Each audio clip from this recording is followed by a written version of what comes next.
Добар ден. Почитувани ученици.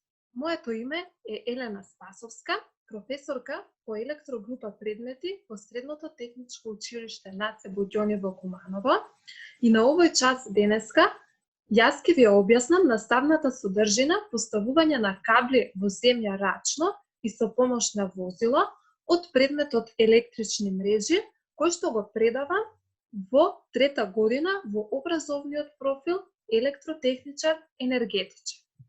Најпрвин да се потсетиме на основните работи. За да може електричната енергија да се користи, истата треба да се пренесе и дистрибуира од местото на производство, односно од електраните до самите потрошувачи. Електричната енергија може да се пренесува и дистрибуира на два начина. Првиот начин е со помош на надземни водови, така наречени далеководи, и со помош на подземни водови, односно кабли. На овој слайд ни е прикажано пренесување на електрична енергија со помош на надземни водови, односно ни се прикажани различни видови на далеководи. Меѓутоа, ние на овој час повеќе ќе се задржиме на пренесување на електрична енергија со помош на кабелски водови, односно кабли. За таа цел, најпрвин, ќе кажеме што е тоа кабел. Под поимот кабел се подразбира збир од еден или повеќе изолирани проводници, кои меѓусебно се заштитени со заедничка обвивка. Енергетските кабли се состојат од 5 основни елементи, и тоа: проводник, изолација, плашт, арматура и заштитен плашт. На сликата ни е даден напречен пресек на еден енергетски кабел. Проводникот најчесто се изработува од бакар или алуминиум. Тој е единствениот активен дел од кабелот и негова улога е да ја спроведува електричната енергија. Околу проводниците имаме изолација, чија што задача е да ги изолира проводниците едни во однос на други. Плаштот штити од продор на влага во внатрешноста на кабелот. Арматурата се изработува најчесто од челик и таа му дава механичка цврстина на самиот кабел.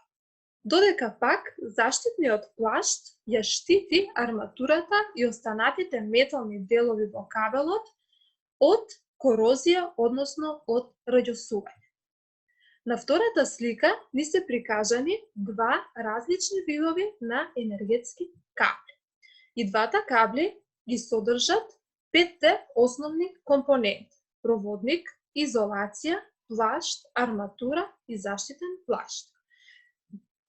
Двата кабли меѓу себе се разликуваат по проводникот. На првиот кабел проводникот има сива боја, што значи дека е изработен од алуминиум, додека проводникот на вториот кабел е изработен од бакар. Електроенергетските водови, односно кабли, се поставуваат слободно во ископан кабелски ров.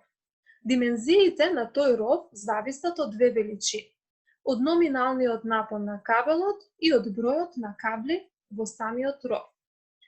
Во табелата 1 ни е дадена зависноста на длабочината на вклопување на кабелски вод во земја од номиналниот напон на кабелот. Од неа може да прочитаме дека за кабел со напонско ниво 1, 10 или 20 kV минималната длабочина изнесува 0,7 метри. За кабел со напонско ниво од 35 1, а за кабел со напонско ниво од 110 kV 1,5 метри. Во табелата 2 ни е дадена зависноста на ширината на дното на ровот од бројот на кабли во кабелскиот ров. Така, например, ако во кабелскиот ров имаме само еден кабел, минимална ширина на дното на тој ров треба да биде 0,40 метри. Доколку имаме два кабли 0,50, доколку имаме 3 0,60 и така натаму, за 5 кабли минималната ширина треба да биде 0,95 метри. На наредниот слајд ни е прикажано копање на кабелски ров. На првата слика копање во градско подрачје, односно во урбанизирана средина, на тротоар, каде што всушност имаме голем метеж и сообраќај и копањето е отежнато. На втората и третата слика имаме копање и ископан кабелски ров во потешко пристапни терени, каде што, значи, поради тоа што немаме голем метеж, може копањето на кабелскиот ров да го извршиме и со поголема механизација. За поставување на енергетски кабли слободно во ров се применуваат повеќе начини. И тоа: поставување рачно, поставување директно со возило, со помош на витло и влечно јаже и поставување со помош на транспортер. Рачно поставување на каблите. При слободно поставување во ров, кабелот полека се одмотува од макара, која е поставена на цврсто подножје и за цело време на развлекување останува на едно исто место. На сликата 1 ни е прикажана таа макара. Еве ја макарата, на макарата е намотан кабелот кој што сакаме да го развлечеме и макарата е прицврстена на подножје, чија што улога е да ја држи цело време макарата да не се поместува. Оваа макара се поставува на почетокот од трасата на кабелскиот ров. Понатаму, работниците го прифаќаат одмотаниот кабел, го носат на раце или рамена и го поставуваат во кабелскиот ров. Растојанието меѓу работниците зависи од теренските услови и од тежината на кабел.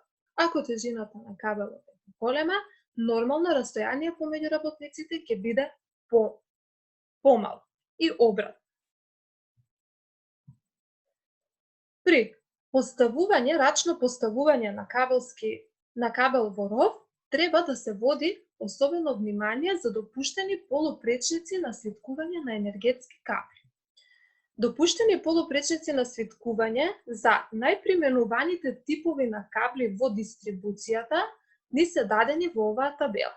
Значи, гледаме дека имаме полупречници за кабли со номинален напон од 1, 10, 20 и 35 kV. За 1 kV ги имаме најприменуваните типови на кабли. Гледаме дека за едниот тип на кабел допуштениот полупречник изнесува 12 по D, каде што D е пречник, надворешен пречник на кабел и тој е изразен во милиметри. За другиот тип изнесува 10 по D и така натаму. Значи, за 10 и 20 kV кабли 15 по D, за 35 kV повторно имаме две групи. Едната група 12 по D и другата 13 по D. Со тоа го објаснивме делот за рачно поставување на кабли во кабелски ров. Сега да го објасниме и вториот начин на поставување на кабли директно од возило. Значи, специјално опремено возило со вградени уреди за развлекување на кабли, полека се движи по должината на трасата, кабелот рамномерно се одмотува од макарата. Значи, како што тој полека се движи, кабелот рамномерно се одмотува од макарата. Работниците го прифаќаат кабелот и го поставуваат во ров. Еве го тоа специјално опремено возило, во кое што возило е прицврстена макара на која што е намотан кабел. Како што се движи, значи, возилото, така макарата се одмотува, работниците го прифаќаат кабелот и кабелот се поставува во кабелскиот ров. Овој начин на поставување на кабли е економичен, меѓутоа во урбанизирани населби не се применува поради, значи, големата механизација која што се користи.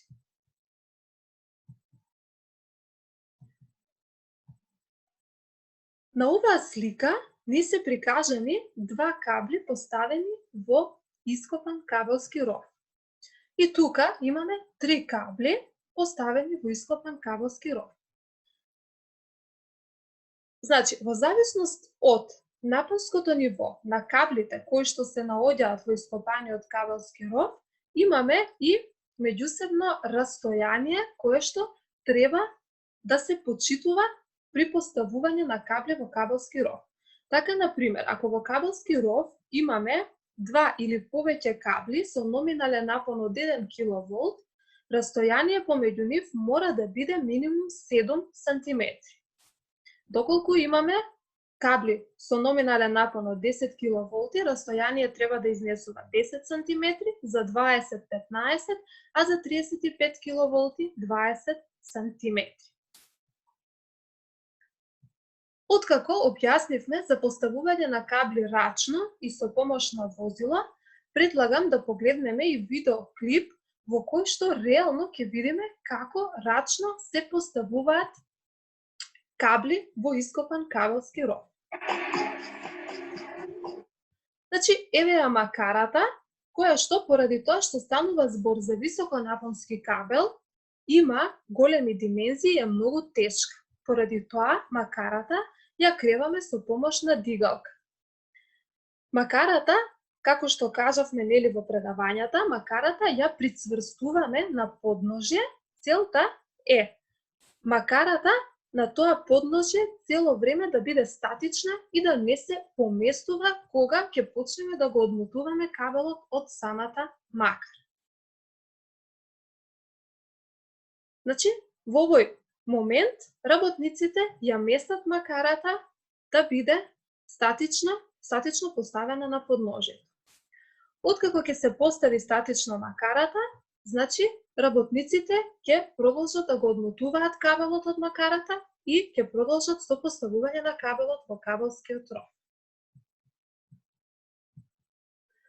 И на крај, што треба да научиме од ова што го предававме на овој час?